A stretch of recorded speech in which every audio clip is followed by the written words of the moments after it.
রুকানা বলে মুহাম্মদ তুমি মারো। বিশ্বনবী বললেন তুই মার, কারণ আমি মারলে ওই মায়ের হজম করার ক্ষমতা তোর নাই। বিশ্বনবীর এক হাতে জান্নাতি 40 জনের শক্তি ঢুকায় দিছে কে? তো বিশ্বনবী মাইট দিলে এটাও হজম করতে পারবে? কথা কর, পারবে না। এখন রুকানাও মারে না, বিশ্বনবীও মারে না, খেলাও শুরু হয় না। এখন বিশ্বনবীও মারে না, রুকানাও মারে না, খেলাও শুরু হয় না। এখন রুকানা বলে মুহাম্মদ তুমি মারো। বিশ্বনবী মারে নাই, কিন্তু বিশ্বনবী ওনার ডান হাত মোবারক কি নরম হাত, সফটার দেন সিল্ক, সিল্কের চেয়ে নরম ছিল।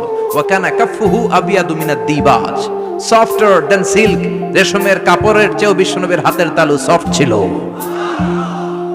এই হাতটা দিয়ে বিশ্বনবী রুকানার ডান কাঁধে এভাবে টাচ করলেন, মারে নাই, খালি বলছে রুকানা এত লাফাস কেন।